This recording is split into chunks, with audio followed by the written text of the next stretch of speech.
truth is that you never lose the case. The case never leaves your mind, and even when a case supposedly is done, it never departs your consciousness. It's always on my mind, and I think it always has to be, or else I don't feel like I'm doing the job properly. So I started this in 2004 with the case in Mississippi, and I've worked on it since until 2022, and every case I've worked on is still something I work through, and I'm still interested in thinking about them. Even if there's a solution or a supposed solution found, I'm still talking to the family members and still going over information with them.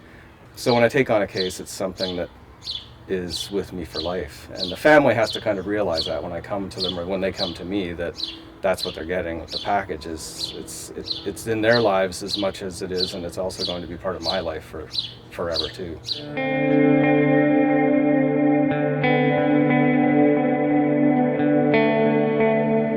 I could start in 2004, which is the first investigation that I actually undertook, the Mississippi case, Charles Moore and Henry D. murdered by the Klan in 1964, a case that I successfully investigated with Thomas Moore, and that success led to more interest in me working on cases, so it kind of self-perpetuated and spiraled out of that.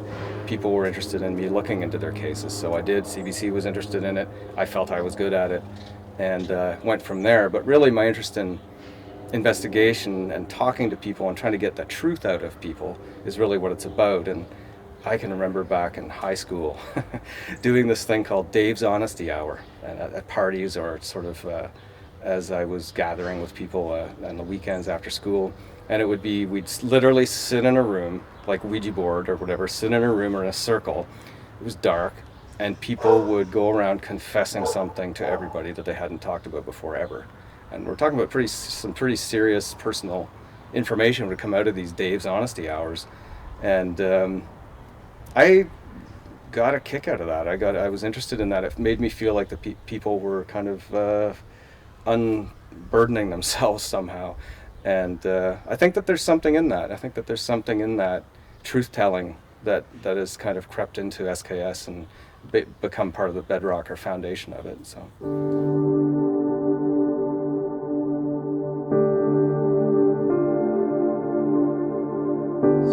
It's never time to give up the hunt for answers.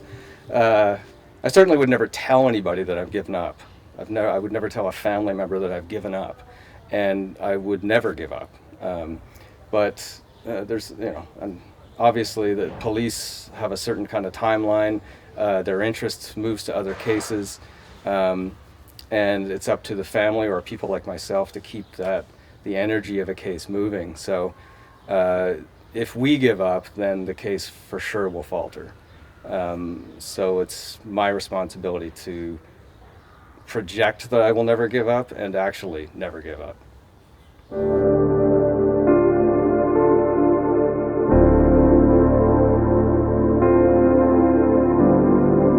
Well, if you think about it, calling somebody on the phone, does it take that much courage, really? I mean, to call somebody on the phone. I'm safe in my house, in my basement actually, where I do all of my calls, like for the next call, and for someone knows something too when I do a phone call. Sometimes I'm outside the person's house, which I find easier, because then you can see if they're there, and then you just go knock on the door. I don't know about courage. I don't really know that it's courage. I just think it's my job to find out what this person knows, so I have to call them. It's not like I have a choice. And when there's no choice, then courage isn't an element, so I just do it, and hope that it leads somewhere.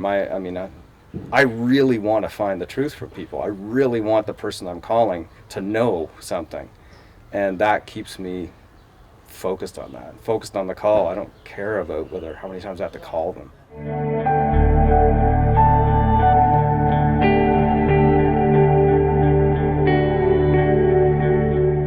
I can find myself walking up to a house, knocking on the door, and within 10 seconds of them answering, I'm downstairs in their basement while they make breakfast, and they're telling me their most intimate details about the case. And people ask, how did you do that? And I don't really have an answer for it. But I think people are ready to talk to you.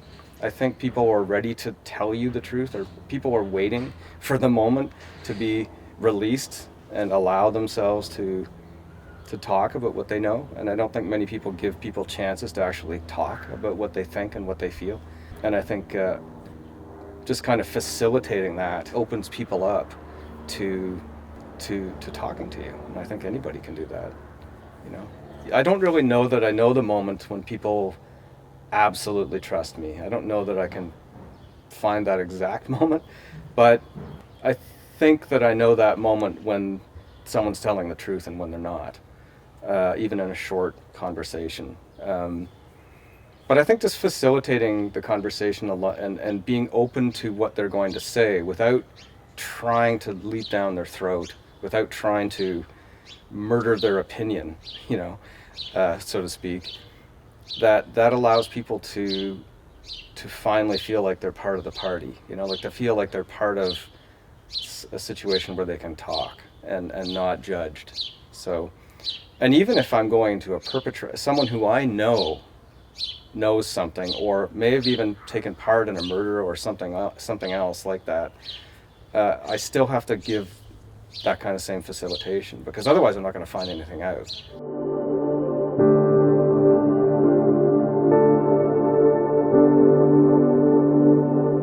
I can't stop thinking of all of the cases. There was one case that I won't mention by name that I couldn't even talk about.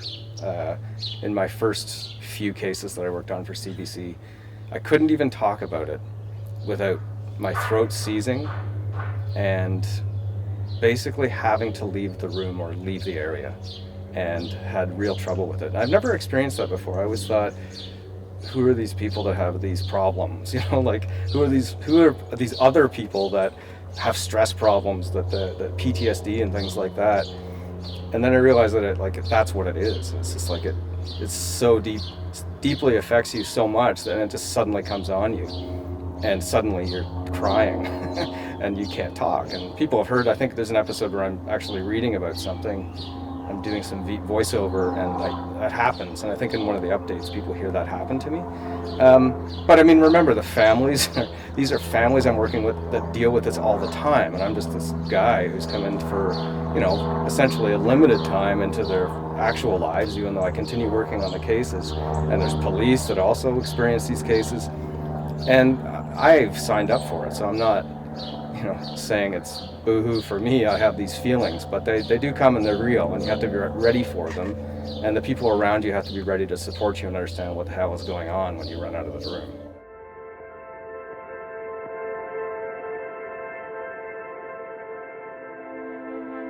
I'm here for a limited time on the planet. I know that when I go, that's it. And I want to make sure that I make a contribution. And I think that in the past, my past experience has shown that I'm good at this one thing, and why not do that? You know, it's satisfying to know that people confronting cases through, you know, the work on SKS or other shows or other documentaries I've done, come and tell me that it's helped them. That's the evidence I have. So yeah, I think it's satisfying, as much as it can be.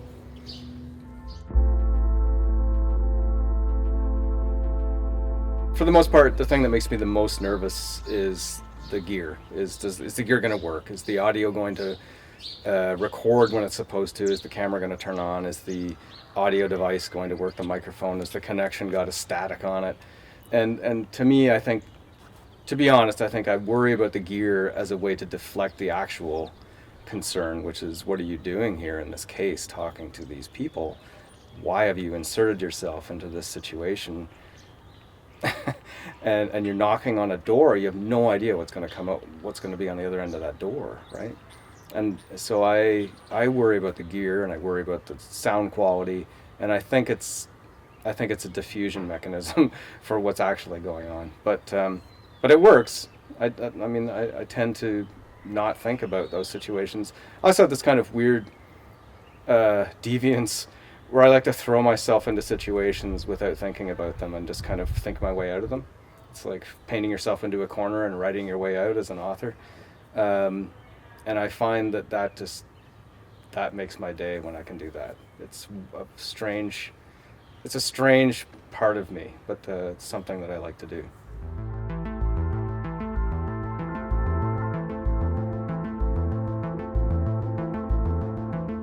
take issue with the inconclusive outcome part, because I think that these cases are long balls. These are marathons that we run. SKS is a limited number of episodes per season, and we can do a lot of our investigation at that time. But just because episodes aren't rolling out, it doesn't mean that the investigation's over. And it doesn't mean that I've moved on to another case only. It means you're not hearing episodes, but doesn't mean that things aren't continuing. SKS could set things into motion. The process of making SKS can set things into motion that come to fruition many years down the road, well after the series has been put out there. And that has happened time and again in cases I've worked on. So I never feel despair that the work was not worth it, ever. And especially because the proof against that is the family members working with me who always seem to benefit from the work. I've never had a family member come to me and say, this is worse, I'm worse off now after the process. So it's kind of like proof against despair in working with the family members, because they kind of support me as well as, the process might support them.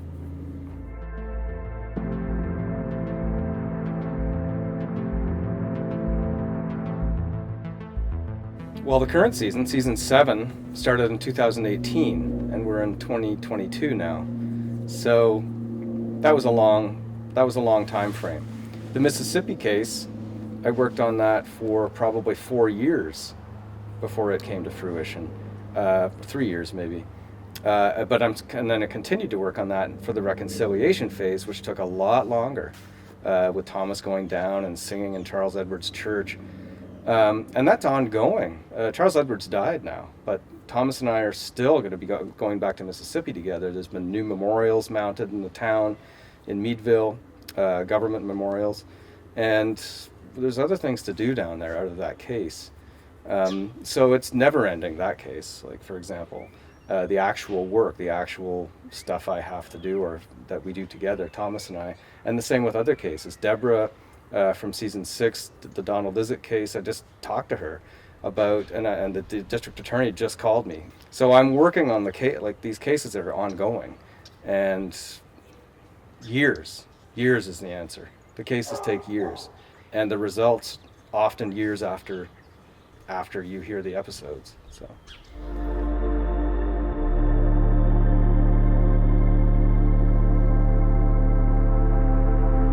The best way to start working in true crime is to work in true crime. I mean, the best way to do it is to do it, right? The best way to make a podcast is to try making a podcast.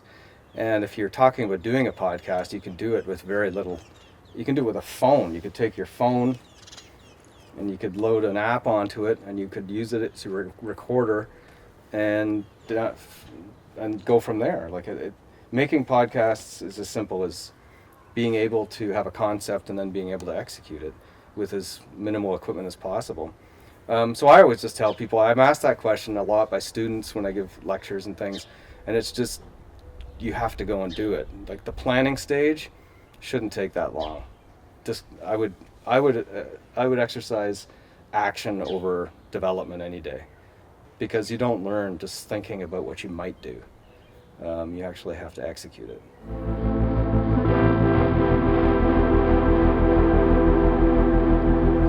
I would say if I had to name one book in the sphere of favorite books, it would be The Road, Cormac McCarthy. I've read it probably 15 times, and usually multiple times in a row. Like, I'll just stop it. I'll get to the end and I'll start again at the beginning. I just like the way he phrases things. I like the no punctuation. I like the scenes. I just like the scenario, and it speaks to me, and I think the guy's very talented. I